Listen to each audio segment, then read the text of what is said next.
할렐루야. 하나님의 은혜와 평강이 여러분과 함께 하시기를 바랍니다. 우리 옆에 계신 분들과 한번 같이 사랑을 좀 표현해 봤으면 좋겠습니다. 우리 주님의 이름으로 사랑합니다 고백하겠습니다.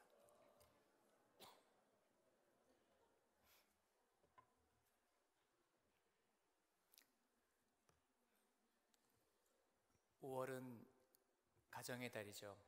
특별히 우리가 더 많이 사랑을 표현해야 하는 그런 달인 것 같습니다. 제가 몇 년 전에 벌써 한 4년 됐네요. 한 4, 5년 정도 된 것 같은데요. 제가 한국에 잠깐 동생 결혼식 때문에 갔다 온 적이 있었습니다. 저는 아버님하고 그렇게 관계가 썩 좋지는 않았어요. 그러니까 뭐 특별히 나쁜 건 아니었지만 아버님이 지방에서 오래 계셨기 때문에 지방에서 근무를 하셔서 그래서 오래 떨어져 있는 시간이 많아서 어색했어요. 관계가 안 좋은 게 아니라 어색했죠. 그래서 한 번도 사랑한다는 표현을 해본 적이 없었고 한 번도 이렇게 아버지를 품에 이렇게 안아본 적이 없었던 것 같아요. 그래서 제가 4년 전에 한국에 나갈 때 큰 결심을 하고 갔습니다. 기도하면서 내가 아버지를 만나면 제일 먼저 허그를 좀 한번 하면서 아버지 사랑합니다 얘기를 고백을 해야 되겠다. 제 가장 중요한 숙제로 생각하고 이렇게 제가 한국에 갔었습니다. 제가 이제 집에 도착해서 집에 있었고 아버지는 이제 지방에서 이렇게 올라오셨어요. 그 도착하셨다는 소리를 듣고 제가 버스 정류장으로 나갔습니다. 횡단보도가 있는데요. 아버님이 저 건너편에 서 계셨어요. 제가 이쪽에 있었습니다. 어떻게 하지? 막 가슴이 뛰기 시작했어요. 부끄럽기도 하고 그렇지만 지금이 아니면 안 될 것 같았어요. 파란불이 켜지고 아버님이 건너오시고 저도 건너갔습니다. 가운데서 만났어요. 근데 그 순간 갑자기 파란불이 깜빡깜빡 하더니 차들이 빵빵거리기 시작해요. 그래서 어색하게 아버지의 가방을 받아들고 돌아서 같이 이 신호등을 건너왔습니다. 그리고 이미 타이밍은 놓쳤고 이제 뭘 하려니까 굉장히 더 어색해진 거예요. 그래서 제가 한 2주 정도 머물러 있었는데 2주 안에 꼭 가리라. 그런데 못하고 말았습니다. 그래서 제가 그때 느낀 것은 아무리 어색하고 힘들어도 기회는 날마다 오는 것이 아니다. 기회가 왔을 때 붙잡아야 된다. 사랑한다고 고백할 수 있을 때 고백해야 되고 따뜻하게 안아줄 수 있어야 그 기회가 있을 때 안아줘야 되겠다. 제가 그걸 아주 크게 뼈저리게 느끼고 왔습니다. 그리고 4년이 지나도록 아직 한 번도 못 뵀어요, 아버님을. 그래서 우리 성도님들 우리 안에서도 이렇게 할 수 있을 때 사랑을 좀 더 많이 표현했으면 좋겠다라는 그런 생각이 들었습니다. 하나님 말씀 같이 보겠습니다. 오늘 주시는 말씀은요 열왕기하 22장 1절로 2절까지의 말씀입니다.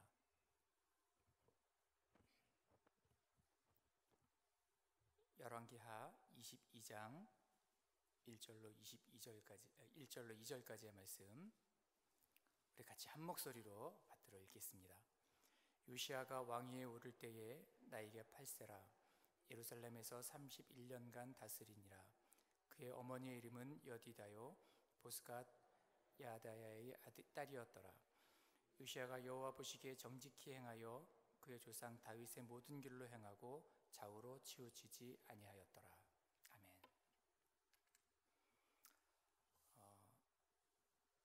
저는 태어나서 예수 믿고 구원받은 것 다음으로 제가 잘했다고 생각하는 일이 결혼을 하고 그리고 아이를 낳은 일이라고 생각을 합니다. 제가 이 귀한 축복을 어디서 또 받을 수 있을까 하는 그런 생각을 하게 됩니다. 어젯밤에 제가 퇴근을 하고 집에 들어가서요 우리 5학년 된 딸아이를 제 무릎에 앉히고 그리고 귀에다가 이렇게 얘기를 했습니다. 아빠 딸로 태어나줘서 너무 고맙다. 왠지 그렇게 얘기가 하고 싶었어요. 그래서 또 기회를 놓치기 전에 더 커버리기 전에 한번 얘기하고 싶어서 귀에다 대고 얘기를 했어요. 그랬더니 굉장히 좋아하더라고요. 저의 진심이었습니다. 아이를 키우다 보면 때로는 속상한 일이 생기기도 하고요. 때로는 눈물 나게 하는 그런 일들도 있지만 세상에서 가장 큰 기쁨을 주는 존재는 역시 자녀들인 것 같습니다. 그래서 부모가 되는 일은 가장 어렵고 힘든 일인 동시에 그리고 가장 축복된 일이 아닐까 이렇게 생각을 합니다. 여러분, 인간은 이 땅을 살아가면서 필요한 기술을 습득하기 위해서 수많은 그런 교육을 받습니다. 태어나면서부터 계속 교육의 연속이죠. 유치원에서부터 초등학교, 중학교, 고등학교, 대학에 이르기까지 우리는 오랜 기간 동안 학교 교육을 받습니다. 하다못해 운전면허를 취득하기 위해서도 우리는 교육을 받아야 되고, 요리를 배워도 교육을 받습니다. 군인이 되기 위해서도 훈련소에서 아주 고된 훈련을 받습니다.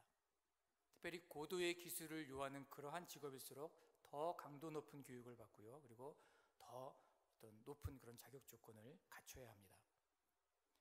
직장에 취업을 해도 그 역할을 감당하기 위해서 수습 기간을 갖고 필요한 지식을 습득하게 되어 있습니다.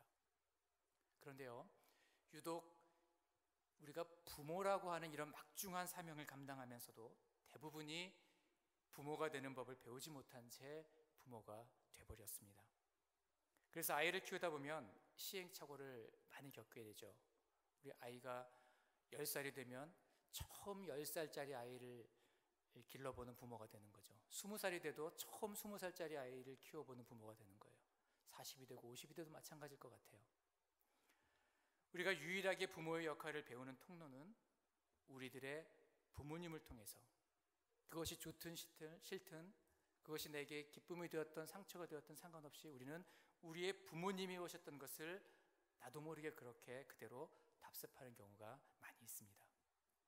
또 우리 부모님도 그분들의 부모님에게로부터 부모 되는 법을 은연중에 배운 대로 그렇게 할 수밖에 없었을 것이죠.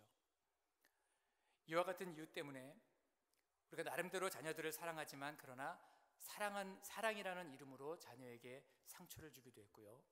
때로는 그릇된 열심 때문에 자녀들에게 무거운 부담을 주기도 하고 또 혼돈을 겪게 하기도 한다는 것이죠. 그렇기 때문에 더더욱 우리는 좋은 부모가 되기 위해서 하나님의 도우심과 은혜가 필요합니다. 한 번도 가보지 못한 길을 우리는 가고 있는 거예요. 매 순간 하루하루 지날 때마다 한 번도 그 나이대의 아이를 키워본 적이 없는, 그 나이대의 자녀를 대해본 적이 없는 그런 부모로 우리는 살아가게 되죠. 그렇기 때문에 이 모든 길을 알고 계시는 하나님을 더욱더 의지할 수밖에 없다고 하는 것입니다. 자녀를 양육하는 데 있어서 철저하게 하나님을 의지하고 하나님의 방법으로 하나님께서 일하시도록 돕는 역할을 우리는 충분히 해야 한다는 것입니다. 제가 시간 관계상 자녀 교육에 대해서 많은 것들을 나눌 수는 없지만 그러나 우리가 좋은 부모가 되고 또 그 역할들을 감당하기 위해서 간단하게 몇 가지만 좀 나누고 싶은 것들이 있습니다. 여러분, 먼 여행을 떠나는 배 한 척을 위해서 많은 사람들이 준비를 하죠. 배의 엔진을 정비한다든지 아니면 엔진이 없으면 뭐 돛이나 아니면 닷, 노 이런 것들을 준비하는 그런 사람들이 있고요. 필요한 연료나 음식과 또 항해에 필요한 여러 가지 물품들을 선적해주는 그런 부두 노역자가 있고요. 또 배를 운행하는 선장, 승객들을 돕는 승무원, 또 그 안에서 맛있는 음식을 또 항해하는 동안 해야 되는 그런 조리사들, 많은 사람들이 배 한 척을 위해서, 먼 항해를 떠나는 배 한 척을 위해서 일을 하게 됩니다. 특별히 우리의 인생을 배에 비유를 한다면 우리의 자녀들이 인생이 멀고 험한 그 바다를 건너서 하나님이 예비하신 그 소원의 항구에 다다르도록 하기 위해서 우리는 이 많은 역할들 중에서 어떤 역할을 해야 될까요? 선장도 있고 승무원도 있고 부두 노역자도 있고 많은 그 일들을 하는 사람들이 있는데 그 중에서 특별히 부모는 어떤 역할을 감당해야 할까요? 루이스라고 하는 학자는 모든 부모들은 자식이라는 배에 선적 작업을 하는 부두 노동자가 되어야 된다, 이렇게 이야기하고 있습니다. 여러분, 부두 노동자들은 기본적으로 두 가지 역할을 잘 해야 되는데요. 첫 번째는 선적 작업을 잘 해야 됩니다. 배에 필요한 물건들을 빠짐없이 잘 실어주는 것, 그것을 잘해야 된다는 것이죠. 즉 모든 부모들은 자녀들이 인생의 대양을 항해할 때 꼭 필요한 물품들, 즉 나침반과 식량과 기름과 이런 필요한 물품들을 충분히 채워주는 그런 역할들을 해야 됩니다. 이런 물품들이 충분히 채워진 배는 그 항해가 몇 년이 걸리든지 상관없이 오랫동안 목적지를 향해서 성공적인 항해를 할 수가 있습니다. 그러나 반면에 그렇지 못한 배는 얼마 가지 못해서 침몰하게 된다는 것이죠. 이런 점을 볼 때에 우리 부모들이 선적 작업을 얼마나 잘 하는가의 그 여부에 따라서 우리 아이들의, 자녀들의 인생을 좌우할 수가 있다고 하는 것입니다. 그렇다면 우리는 자녀라고 하는 배에 무엇을 선적해야 될까요? 무엇을 우리 자녀들의 배에 실어줘야 할까요? 저는 몇 주 전에 열왕기상 말씀을 묵상하면서 특별히 솔로몬이 왕이 된 다음에 정치적으로 또 군사적으로 종교적으로 여러 가지 많은 조직들을 정비하는 그런 내용, 그 본문을 이렇게 묵상하다가 제 눈에 이렇게 확 들어오는 그런 부분이 있었습니다. 열왕기상 4장에 보면 이 솔로몬이 신하들과 관리들과 또 제사장과 뭐 여러 가지 종교 지도자들 뭐 그런 사람들을 세우는 그런 장면들이 나오는데요. 제사장 아사랴, 군사령관 브나야, 이런 식으로 표현되지 않고요. 어떤 그 사람의 이름만 이게 나오는 것이 아니라 한결같이 사독의 아들 아사랴, 아일롯의 아들 여호사밧, 여호야다의 아들 브나야, 이렇게 누구의 아들 누구 이런 식으로 표현을 하고 있더라고요. 저는 늘 보던 말씀이었는데 그날따라 그 누구의 아들 누구, 이 말씀이 제 마음속에 굉장히 다가왔습니다. 이것뿐만 아니라 성경 곳곳에서도 인물들을 소개할 때 흔하게 사용하는 방법이 누구의 아들 누구, 이런 표현이죠. 바요나 시모나, 바가 헬라어로 아들이라는 뜻이거든요. 요나의 아들 시모나, 바디메오, 디메오의 아들 바디메오, 누구의 아들이라는 그런 표현을 성경에서 주로 쓰고 있다는 것이죠. 왜 그럴까요? 여러분, 이스라엘 사람들은 그의 아버지를 보면 그의 자녀들을 상상할 수 있었습니다. 그의 아버지를 보면 그 자녀도 이러할 것이다 라고 충분히 판단할 수가 있었다는 것이죠. 아버지에게서부터 신앙을 배우고 또 인격을 본받고 생각과 가치관과 삶의 자세를 배우기 때문이죠. 누구의 아들이다 라고 하는 그런 표현 속에서 그가 하나님을 섬기는 자였는지 아니면 우상을 숭배하는 자였는지, 정직하고 선을 행하는 자였는지 아니면 악행을 일삼는 자였는지, 거칠고 상처투성이의 모난 사람이었는지 아니면 온유하고 자비가 많은 사람이었는지, 누구의 아들, 그 아버지의 이름 속에 그 자녀의 모든 것들이 다 들어있었다는 것이죠. 여러분, 자녀는 어린 시절부터 부모의 행동과 신앙과 인격과 삶의 모든 부분을 보고 배울 수밖에 없기 때문에 그렇습니다. 그 영향력이라고 하는 것은 정말 거의 절대적이라고 또 말할 수 있다는 것이죠. 저는 그 말씀을 묵상하면서 어떤 생각이 들었냐면요, 그렇다면 나는 지금 내 아이들의 본이 되고 있는가? 그것을 한번 성찰해 보았습니다. 송승현 목사의 아들 민철이, 송승현 목사의 아들 윤주, 이런 평가를 우리 아이들이 받을 수 있도록 내가 그렇게 행동하고 있는가? 그 아버지를 보면 우리 아이들을 판단할 수 있도록 그렇게 내가 그 삶을 살아가고 있는가? 올바른 길을 가고 있는가? 저 스스로에게 질문을 해보았습니다. 만약 내가 내 아이들에게 나와 똑같은 신앙을 물려주고 그리고 우리 아이들이 보고 배운 대로 이 정도의 신앙에 머물 수밖에 없다면 어떻게 될까? 생각만 해도 좀 아찔한 그런 마음이 들었습니다. 내가 기도하는 만큼 내 아이들이 기도하고, 내가 말씀을 묵상하고 내가 하나님을 사랑하는 것만큼 아이들이 나를 닮아간다면, 그렇다면 나는 더 깊은 신앙의 거울이 되어야 되겠구나.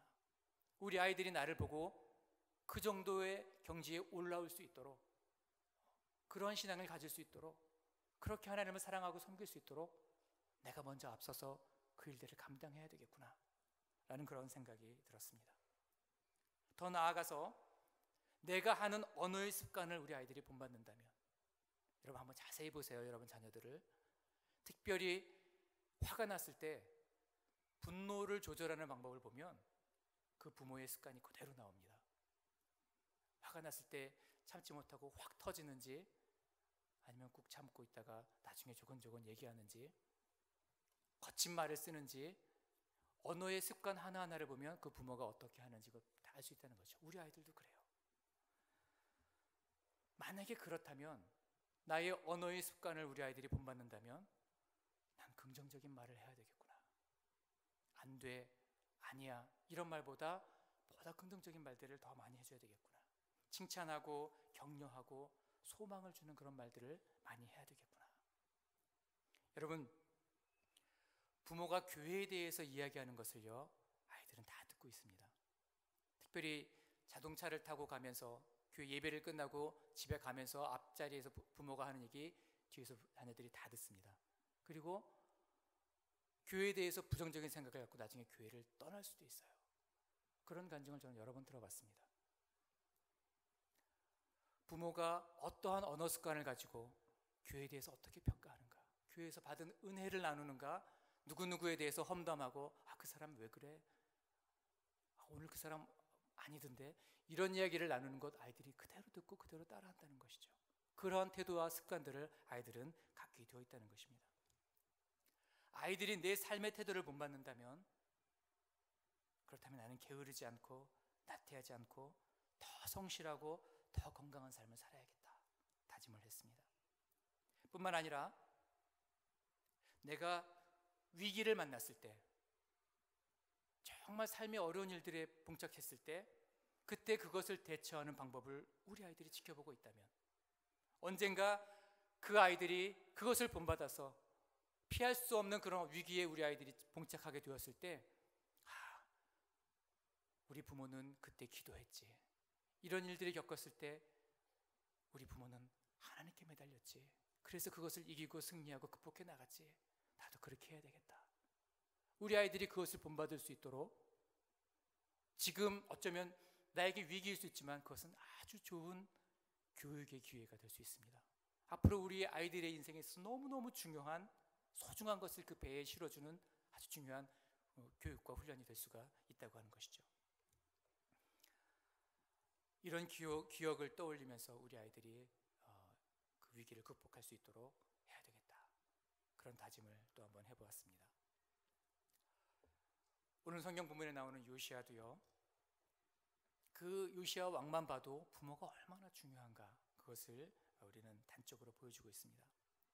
여러분, 요시아의 아버지는 아몬이라는 왕이었습니다. 그 아몬이라는 왕이 2년밖에 통치를 못했어요. 2년간 통치하고 신복에 의해서 암살을 당했습니다. 그런데 그 짧은 2년간의 기간 동안 여호와 보시기에 악을 행하다가, 만날도 아니에요, 2년밖에 안 되는데 그날 동안에 악을 행했다, 그렇게 성경은 기록하고 있습니다. 그런데 여러분, 아몬 역시 아몬의 아버지였던 므낫세 왕을 보고 배운 거예요. 므낫세 왕이 55년간 통치하면서 온갖 우상을 다 숭배하고, 그리고 성전에 아세라 목상을 세우고 아들을 불태워서 바치는 그런 몰렉이라는 우상을 숭배했던 그런 사람이었습니다. 자기만 숭배한 것이 아니라 온 나라 백성들이 다 그 우상을 숭배하도록 만들었던, 여호와 보시기에 악을 행하였더라, 그것을 그 아들 아몬이 보고 그대로 배워서 따라했다는 것이죠. 여호와 보시기에 악을 행하였더라. 여러분, 이것이 므낫세와 그의 아들 아몬에 대한 하나님의 평가였어요. 그런데요, 뜻밖에도 오늘 본문 1절에 등장하는 이 아몬의 아들 요시아는 비록 8살이라고 하는 어린 나이에 왕위에 올랐지만 31년 동안 여호와 보시기에 정직히 행하여 그의 조상 다윗의 모든 길로 행하고 좌우로 치우치지 않았다, 성경은 기록하고 있습니다. 그의 아버지 아몬과 할아버지 므낫세가 그렇게 악을 행하는 왕이었는데 여호와 보시기에 악을 행하였더라, 그런 왕이었는데 뜻밖의 요시아는 그 길을 가지 않았다는 것이죠. 여호와 보시기에 정직히 행했다, 그렇게 기록하고 있습니다. 할아버지와 아버지 모두 하나님을 멸시하는 그런 모습을 보고 자랐고요. 그리고 날마다 우상의 제물이 타는 그 냄새를 맡으면서, 그 향을 피워 올리는 그 냄새를 맡으면서 자랐던 요시아. 더구나 너무나도 어린 나이에 왕위에 올랐지만 그럼에도 불구하고 그는 하나님을 신실하게 섬기고 일평생 곁길로 가지 않았다는 것입니다. 오히려 그가 16세가 되던 해에, 많은 나이도 아니에요, 16살이 되던 해에 종교개혁을 일으킵니다. 모든 우상들을 다 회파하고 정결케 하는 그런 종교개혁을 일으킵니다. 그리고 28세에 되던 해에는 성전을 보수하는, 무너진 성전을 보수하는 그런 놀라운 일들을 행하고 있습니다. 여러분, 어떻게 그럴 수 있었을까요? 그의 아버지와 그 할아버지가 그렇게 악한 왕이었는데 어떻게 요시아는 정반대의 삶을 살 수가 있었을까요? 그 답은 바로 1절에 나와 있습니다. 우리 1절 말씀 다시 한번 읽어보겠습니다. 본문 1절 시작. 요시아가 왕위에 오를 때에 나이가 8세라 예루살렘에서 31년간 다스리니라. 그의 어머니의 이름은 여디다요 보스갓 아다야의 딸이었더라. 여러분, 1절에서 그의 어머니가 여디다라고 이렇게 소개가 되고 있죠. 그런데 이 여디다라고 하는 이름의 뜻은 여호와의 사랑을 입은 자, 그런 뜻이 이 이름 속에 담겨져 있습니다. 솔로몬이 여디디아라는 이름을 나중에 또 얻게 되죠. 그 여디디아라는 이름의 그 여자 이름이 바로 여디다입니다. 여호와의 사랑을 입은 자, 이러한 이름을 가졌다는 사실에서 이 요시아의 어머니는 하나님을 경외하는 그런 신실한 인물이었을 것으로 추측할 수가 있습니다. 요시아가 어려서 8살밖에 안 되는 그런 어린 나이에 왕위에 올랐음에도 불구하고 아버지 아몬으로 인한 그런 악한 영향력에서 벗어나서 하나님 중심의 그 신앙으로 성장할 수 있었던 것은 바로 어머니 여디다의 신실한 신앙 교육 때문이었다는 것이죠. 여러분, 유다에는 20명의 왕이 있었습니다. 그 중에서 선하다는 평가를 받았던 왕이 8명이 있었고요. 또 그 중에서 다윗의 길로 행하였다, 최고의 수준의 평가죠. 다윗의 길로 행하였다라는 그런 평가를 받았던 사람은 여호사밧과 히스기야와 요시야, 이 세 사람밖에 없습니다. 요시야가 바로 그 세 사람 중에 들어가요. 다윗의 모든 길로 행했던, 그렇게 최고의 신앙의 경지에 올라서 통치했던 그런 왕. 어떻게 요시야가 그런 왕으로 자랄 수 있었다고요? 어떻게 그런 가장 악한 환경 속에서 가장 선한 왕이 될 수 있었습니까? 바로 그의 어머니 여디다가 있었기 때문에 가능할 수도 있었다는 것이죠. 아버지 아몬과 할아버지 므낫세의 압력에도 굴하지 않고 순수한 신앙을 지키며 믿음으로 하나님 앞에서 몸부림쳤던 어머니 여디다의 그 신앙이 오늘날의 요시야를 있게 했다는 것입니다.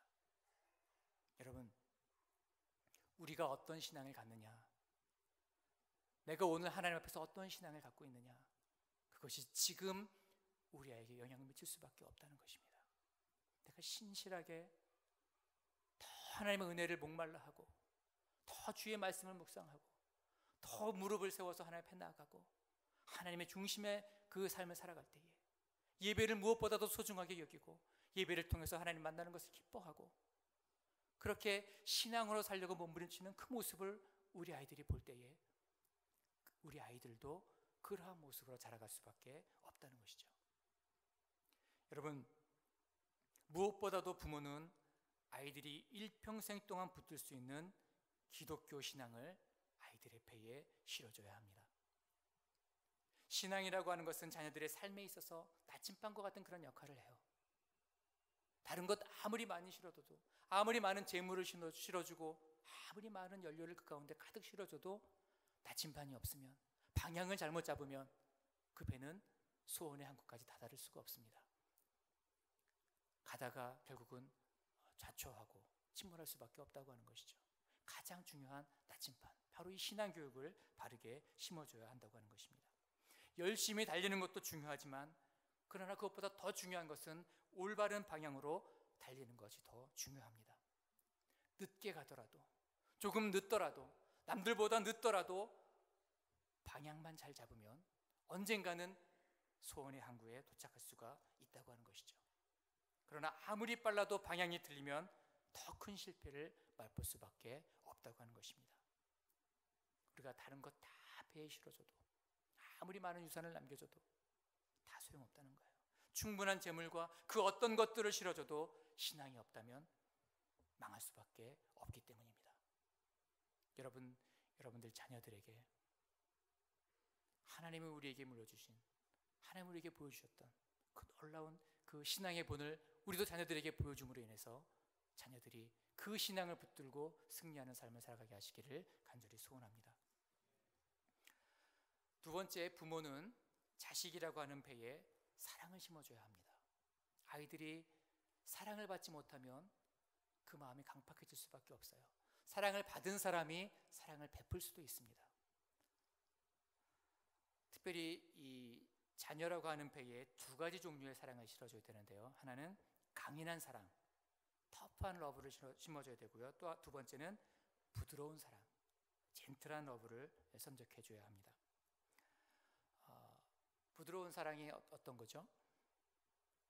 용납해주고, 용서해주고, 인정해주고, 칭찬해주고, 한없이 받아주고, 무조건적인 사랑을 부어주는 것이죠. 또 강인한 사랑은 어떤 것이죠? 터프한 러브. 잘못된 것이 있을 때 야단치고 훈육하고 때로는 매를 들고 곁길로 갔던 것을 다시 돌이켜 바른 길로 갈 수 있도록 바로잡아주는 사랑, 그것이 바로 이 터프한 사랑, 강인한 사랑입니다. 사랑을 받으면서 자랐다고 하는 것을 그런 느낌을 받을 수 있도록 하되 이 두 가지 사랑을 모두 다 부어줘야 한다고 하는 것입니다. 특별히 부모는 자녀들에게 언제 어떤 방법으로 젠틀 러브를 표현하고 또 어떻게 터프 러브를 표현해야 되는가, 그것을 우리는 배워야 합니다. 젠틀 러브만 계속해서 표현하면, 특별히 아이와 시간을 많이 못 보내줬을 때에, 뭔가 아이에게 미안한 것이 있을 때에 아이들이 해달라고 하는 것을 다 용납해주고 그렇게 다 무조건적인 그런 젠틀 러브를 부어주기가 쉽습니다. 그런데 그렇게 표현하는 부모 밑에 자란 아이들은요, 올바른 가치관을 가질 수가 없다는 거예요. 또 아이도 부모를 존경하지 않습니다. 자기중심적이고 충동적이고 무책임하고 중독성을 가진 그런 어른으로 자라기가 쉽다고 학자들은 이야기하고 있습니다. 반면에 터프 러브만 표현하는 부모들, 시험을 봐도 잘한 부분을 칭찬해 주기보다는 잘못된 부분을 집어줘서 더 잘해야 된다, 더 잘해야 된다, 평가하고 판단하고 야단치고 이런 표현만 주로 하는 그런 부모 밑에서 자라는 자녀들은 위기에 빠져도 부모에게 도움을 요청하지 않습니다. 뭔가 잘못된 일들이 있었을 때 부모에게 그걸 찾아가서 상담하지 못합니다. 특별히 얼반에 있는 어떤 대학에 다니는 한 여학생이 강간을 당했어요. 그런데 그것을 부모에게 얘기하지 못했습니다. 왜냐하면 야단 맞을까 봐. 자기의 마음은 무너지고 여러 가지만 깊은 상처를 받았는데 부모에게 찾아가지 못했다는 거죠. 상담 사례에 나오는 이야기예요. 왜냐하면 부모가 터프 러브만 표현하는 그런 분이었기 때문에, 너무 엄격하고 강한 분이었기 때문에 부모에게 다가갈 수 없는, 위기 상황이 왔을 때 부모를 찾을 수 없는 그런 모습이 있었다는 것이죠. 그러므로 때로는 엄격하고 때로는 너그럽고 때로는 칭찬을 아끼지 않고 때로는 용기와 격려를 줄 수 있는 그런 부모가 되어야 한다고 하는 것입니다. 우리 하나님께서 공의의 하나님인 동시에 사랑의 하나님이신 것처럼, 공의도 사랑의 바탕에 의해서 공의를 베푸셨던 것처럼, 두 가지를 충분히 우리에게 표현해 주시는 것처럼 우리도 자녀들에게 그 두 가지 모든 사랑을 다 부어줄 수 있어야 한다고 하는 것이죠. 엘레인 헤네건이라는 그런 학자가 이런 말을 했어요. 아이들을 키운다는 것은 물에 젖은 비누를 손에 쥐고 있는 것과 같다. 너무 세게 쥐면 으깨져 버리고 너무 느슨하게 쥐면 손에서 빠져나가 버린다. 부드럽고 단단히 붙잡아둘 수 있을 때만 당신의 뜻대로 다룰 수가 있다. 이렇게 이야기했습니다. 충분한 사랑을, 젠틀 러브와 터프 러브, 필요할 때마다 적절하게 충분한 사랑을 아이들에게 표현하고 느낄 수 있도록 해줘야 한다는 것입니다. 아이들이라고 하는 배에 사랑을 심어주고 사랑을 선적해줘야 된다는 것이죠. 세 번째, 부모가 자식이라는 배에 선적해줘야 하는 것은 그들이 하나님으로부터 쓰임받기 위해서 필요한 은사를 개발할 수 있는 여건들입니다. 여러분, 하나님은 여러분들의 자녀들에게 각각 다른 은사를 주셨어요. 부모의 역할은 그것을 발견하고 개발할 수 있도록 돕는 것입니다. 절대로 부모가 원하는 것이 아니라, 내가 이루고 싶은 꿈을 아이에게 투영하는 것이 아니라, 하나님이 주신 것이 무엇인가, 하나님이 우리 아이에게 원하신, 계획하신 그 뜻이 무엇인가, 부어주시는 그 은사가 무엇인가, 그것을 찾고 발견할 수 있어야 된다는 거예요. 내가 피아노가 너무 치고 싶었는데 못했어요. 피아니스트가 되고 싶었는데 못했어요. 그래서 너는 피아니스트가 돼야 돼. 내 꿈을 투영하는 것이 아니라 하나님이 우리 아이에게 주신 꿈이 무엇인가, 그 비전이 무엇인가, 그 은사가 무엇인가, 그것을 찾고 개발할 수 있도록 도와줘야 한다는 것이죠. 여러분, 학자들은요, 인간의 지능 중에 40%는 타고나고요, 그리고 60%는 어떻게 교육받느냐에 따라서 개발될 수도 있고 개발되지 않을 수도 있다고 합니다.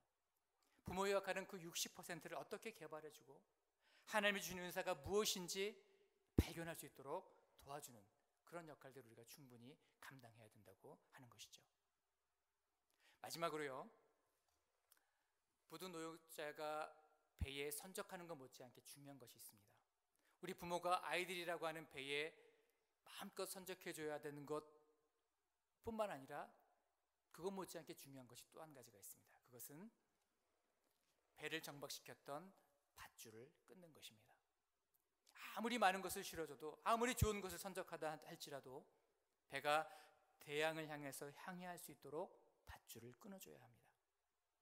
우리 아이들이 어렸을 때 자전거를 배우죠. 뒤에서 부모가 잡아줍니다. 막 흔들려요. 뒤뚱뒤뚱 뒤에서 부모가 넘어지지 않게 꽉 잡아줘요. 그러나 언제까지 잡아주죠? 자전거를 배울 때까지. 배우고 나면 놔줘야 됩니다. 놔줘야 자전거를 타고 마음껏 달려갈 수가 있어요.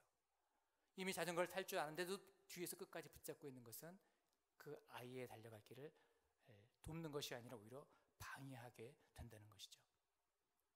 우리가 밧줄을 끊는 것을 제대로 하지 않으면 배에 실려있는 모든 것들은 다 쓸모없는 그런 물건들이 되어버리고 맙니다.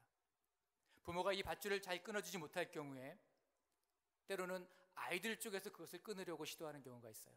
그래서 아이들과 부모 사이에 갈등이 일으키고 문제가 되고 그래서 심각한 어떤 그런 지경에 이르기도 한다고 하는 것이죠.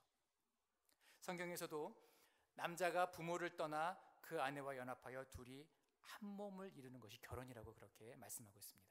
부모를 떠나는 것, 그것이 바로 밧줄 끊기입니다. 절교하라는 것이 아니라 자녀들과 이제 담을 쌓고 더 이상 보지 마라, 이것이 아니라 정서적으로, 육체적으로, 경제적으로 충분한 것을 실어준 이후에는 독립을 시켜줘야 한다고 하는 것이죠. 때로 어떤 부모는 그 배에 직접 부모가 탑니다. 그래서 그 부모가 조종을 하려고 해요. 선장이 되려고 해요. 이렇게 가야 돼, 저렇게 가야 돼. 이미 가정을 이루고 이미 배에 충분한 것을 실어줬는데도 끝까지 그 선장 노릇을 부모가 하려고 하는 경우가 있습니다. 때로는 부모가 수상스키로 이 배 뒤에 줄을 달고 계속 쫓아갑니다. 그래서 그 배를 조종하려고 해요. 그러나 여러분, 그것은 자녀로 하여금 소원의 항구로 항해하는 것을 방해하고 그리고 스스로 항해하는 법을 배울 수 없게 만듭니다. 뿐만 아니라 자신의 인생이 아닌 부모의 인생을 대신 살게 만들고 그리고 하나님 앞에서, 무엇보다도 하나님 앞에서 성숙한 그런 인격체로 자라기 어렵게 만든다는 것입니다. 찰스 스윈드레라고 하는 신학자가 은혜의 각성이라는 책에서 이렇게 고백을 했습니다. 가라는 것은 돌보지 않는 것이 아니요 내가 너 대신 해줄 수 없다는 것이다. 가라는 것은 관계를 끊는다는 것이 아니요 내가 너를 통제할 수 없다는 것이다. 가라는 것은 나의 한계를 인정하는 것이요 나는 나 자신만 변화시킬 수 있다는 것이다. 가라는 것은 두려움 없이 너를 더욱 사랑하는 것이다. 너무나 공감이 되는 그러한 말입니다.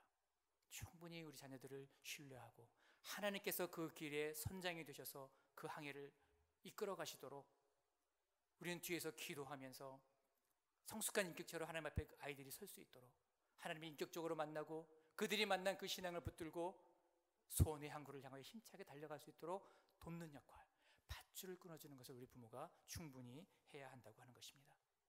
이렇게 선적하는 것과 밧줄 끊기를 지혜롭게 잘해서 좋은 부모가 되어 우리 자녀들이 마음껏 드넓은 바다를 항해할 수 있게 되시기를 간절히 바랍니다. 신앙의 본을 보이고 예배의 본을 보이고 기도의 본을 보이고 말씀 묵상의 본을 보이시기 바랍니다. 위기를 믿음으로 극복하는 법을 자녀들에게 보여주시기를 바랍니다. 부어줄 수 있는 충분한 사랑을 부어주시고, 그리고 은사를 개발해서 하나님의 신실한 일꾼이요 하나님이 기뻐하시는 그런 자녀들로 이 땅을 살아가는 그런 아이들이 될 수 있도록 여러분 돕는 역할들을 충분히 감당하게 되시기를 간절히 바랍니다. 하나님께서 인간을 만들 때에 그냥 짠 만든 것이 아니라 부모를 통해서 아이를 반드시 낳게 하신 것, 저는 거기에 분명히 깊은 의미가 있다고 생각합니다. 하나님이 우리가 부모가 되게 하신 것은 자녀를 소유하라고 주신 것이 아니라, 자녀를 내 뜻대로 좌지우지하라고 주신 것이 아니라 하나님의 것임을 인정하고 내게 맡겨주신 그 기간 동안 청지기로서 필요한 것들을 잘 선적하고 밧줄을 끊어서 아이들이 하나님을 향해서 스스로 인격적으로 하나님과 함께 같이 그 항해길을 떠날 수 있도록 도와주는 역할을 감당하라고 우리에게 부모라고 하는 사명을 맡긴 줄로 분명히 믿습니다. 건강한 부모가 건강한 자녀를 만듭니다. 문제 자녀는 없어요. 문제 아이는 없다고 학자들도 다 이야기해요. 그 아동 심리학자들이 문제 아이는 없고 문제 부모만 있다고 이야기합니다. 건강한 가정을 만드는 건강한 부모가 되시고, 건강한 가정이 있어야 건강한 교회가 이루어질 수 있고, 건강한 교회가 있어야 건강한 사회, 건강한 나라가 이루어질 수 있는 줄로 분명히 믿습니다. 하나님이 주시는 그런 귀한 그 믿음을 가지고 좋은 부모가 되시는 저 여러분들이 되시기를 간절히 바랍니다. 기도하겠습니다.